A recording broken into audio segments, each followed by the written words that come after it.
Assalamualaikum warahmatullahi wabarakatuh. Halo semua, perkenalkan kami dari kelompok 4 ingin mempresentasikan identifikasi kation golongan 1 yang beranggotakan Diandra Azriani, Dinasti Nidaili, Fatin Nadira, Khaila Akmal Panjaitan, yaitu saya sendiri, dan Olivia Febriana Gea.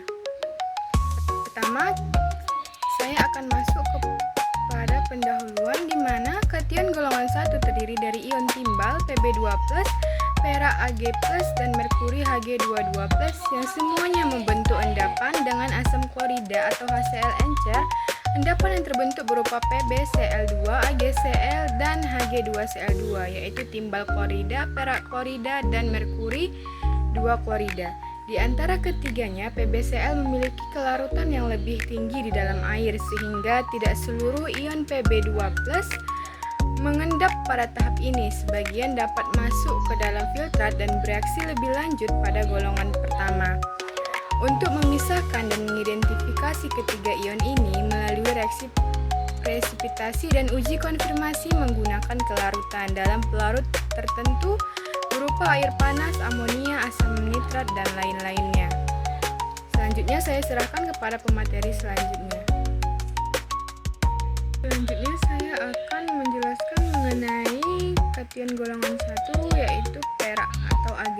Umumnya garam-garam perak hanya nitrat dan fluorida yang cepat larut dalam air. Sulfat, asetat, dan klorat larut 1-10 gram per liter, di mana garam-garam yang lain larut 0,1 gram per liter atau kurang. Garam-garam perak biasanya berwarna putih, tetapi hanya sedikit yang berwarna seperti bromida atau kuning terang, iodida dan fosfat atau kuning, kromat atau merah gelap, sulfida atau hitam. Perak oksida berwarna coklat gelap. Perak membantu beberapa ion kompleks yang memiliki bilangan koordinasi 2, misalnya AgNH3 dan AgCl. Selanjutnya, reaksi spesifik ion perak. Pertama, dengan asam klorida. Ion perak mengendap dengan asam klorida membentuk AgCl dengan reaksi sebagai berikut: Ag+ ditambah HCl menghasilkan AgCl+. Selanjutnya, perak dapat bereaksi dengan natrium hidroksida. Penambahan reagensi ini ke larutan yang mengandung ion perak akan menghasilkan endapan coklat dari AgOH yang tidak larut dengan kelebihan reagensia, di mana reaksinya itu 2Ag+ ditambah 2OH- ditambah Ag2O ditambah H2O. Kemudian perak ini dapat bereaksi dengan amonia. Membentuk endapan Ag2O dari larutan Ag ditambahkan dengan sedikit 6 molar NH3 akan cepat larut dengan kelebihan amonia karena sifat basa lemah. Dan perak ini dapat bereaksi dengan bromida dan iodida. Penambahan larutan yang mengandung ion Br atau 1 menghasilkan endapan AgBr dan AgI. Endapan ini tidak larut dalam 6 molar amonia, tetapi larut dengan 17 molar amonia. Saya serahkan ke pemateri selanjutnya. Baik, di sini saya akan melanjutkan tentang timbal, yaitu Pb2 positif. Sebagian besar garam-garam timbal itu tidak larut. Garam-garam nitrat dan asetat biasanya larut di dalam air, klorida, bromida, iodida, dan tiosianat sedikit larut. 3 oksida penting yang umumnya tidak larut yaitu PbO kuning, PbO merah, dan PbO coklat gelap. Kemudian reaksi spesifik ion perak. Yang pertama itu menggunakan asam klorida dan klorida terlarut. Reagensia ini memberi endapan putih PbCl timbal klorida yang tidak larut dari larutan timbal. Kelarutan dari timbal klorida adalah kira-kira 10 gram per liter pada 20 derajat Celcius dan 33,5 gram per liter pada 100 derajat Celcius. Yang kemudian ada asam sulfat encer dan sulfat terlarut. Timbal sulfat sebagian kecil kurang larut daripada klorida, kira-kira 0,04 gram per liter, dan endapan timbal sulfat ini berwarna putih.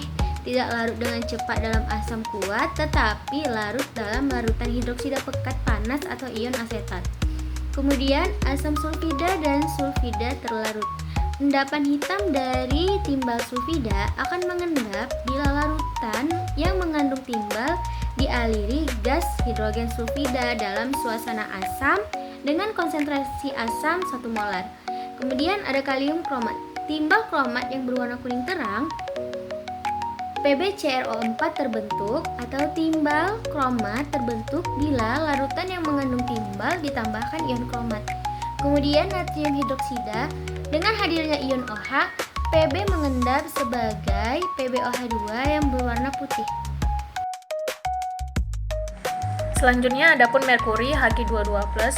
Ion-ion merkuri itu ada dua bentuk, yaitu Hg2+ dan Hg22+.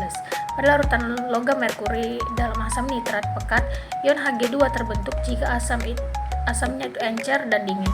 Kelebihan merkuri menghasilkan ion Hg1 yaitu HgCl adalah tidak larut, HgCl larut. Ion Hg1 terdapat pada golongan 1, sedangkan kation Hg2 sebagai sulfida tidak larut terdapat pada golongan 2. Reaksi spesifik ion peraknya yaitu asam klorida dan klorida terlarut dengan adanya ion klorida. Merkuri mengendap sebagai Hg2Cl2 berwarna putih yang tidak larut. Oxiding dan reducing agents, ion-ion produksi khususnya Sn dan Fe dengan cepat mereduksi ion Hg menjadi logam merkuri. Hidrogen sulfida, merkuri 2 sulfida Hg2 Hgs dan merkuri terbentuk bila larutan mengandung ion sulfida seperti pada reaksi Hg2+ ditambah H2S menjadi Hgs dengan warna hitam dan dengan 2H+. Kemudian natrium hidroksida, merkuri hitam dan HgO terbentuk pada penambahan ion hidroksida pada larutan garam merkuri. Selanjutnya amonia. Sebelumnya garam-garam ion merkuri 1 bereaksi dengan amonia membentuk senyawa Hg2 dan merkuri. Tak ada senyawa amino maupun merkuri larutan dalam kelebihan reagen. Kemudian materi selanjutnya yaitu skema pemisahan kation golongan 1, di mana penjelasan dari skema ini akan dilanjutkan oleh pemateri selanjutnya. Halo, perkenalkan saya Dinasti Deli. Saya akan melanjutkan pembahasan tentang prosedur pemisahan kation golongan 1. Untuk pemisahan golongan 1 menggunakan bereaksi HCl encer, di mana sampel ditambahkan dengan HCl encer maka akan membentuk endapan sebagai klorida yang tidak larut, yaitu ada PbCl2, HgCl dan Hg2Cl2 dari kation Pb2+, Ag+, dan Hg2+. Nah, klorida dari logam lain larut dalam air, sedangkan PbCl hanya larut dalam air panas. Itu membedakan dia dengan kation yang lain yang dapat dipisahkan dari HgCl dan Hg2Cl2. Selanjutnya identifikasi Ag+. HgCl larut dalam NH3 encer membentuk kompleks larut, yaitu AgCl ditambah 2NH3 menghasilkan AgNH3 2 kali positif ditambah Cl-. Kompleks ini terurai oleh HNO3 menghasilkan endapan AgCl kembali. Dapat juga direaksikan dengan Ki menghasilkan endapan AgI. Diuji lebih lanjut dengan rhodamida untuk membentuk endapan dari kompleks Ag+. Lalu pada identifikasi Hg22+, Hg2Cl2 dengan NH4OH encer menghasilkan campuran hitam tidak larut. Lalu Hg2Cl2 ditambah 2NH3 menghasilkan HgNH2Cl ditambah Hg atau logam. Campuran hitam ini larut dalam air raja dan menghasilkan HgCl2. Lalu HgCl2 direduksi oleh SnCl2 menghasilkan endapan putih. Hg2Cl2 menghasilkan Hg atau logam. Lalu reaksinya HgCl2 ditambah Sn2+ menghasilkan Hg2Cl2 ditambah Sn4+ menghasilkan Hg ditambah Sn4+.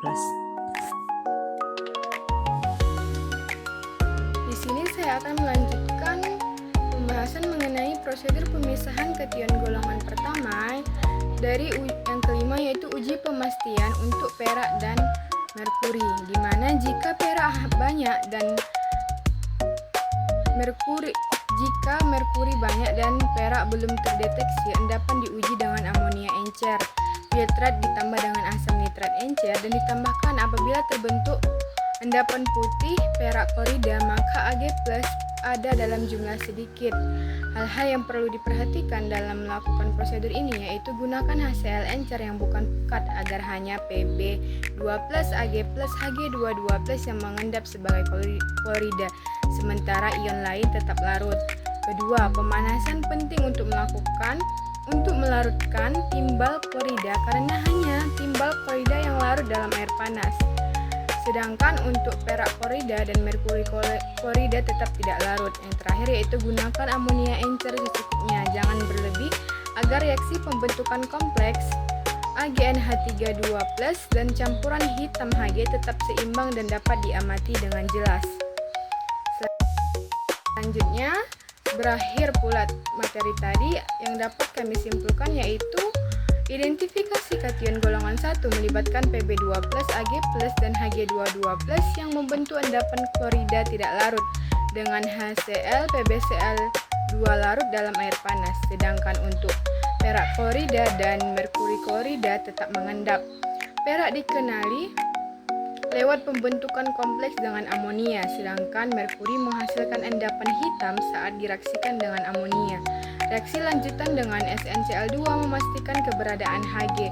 Proses ini memanfaatkan perbedaan kelarutan dan reaktivitas masing-masing ion untuk mengidentifikasi yang selektif.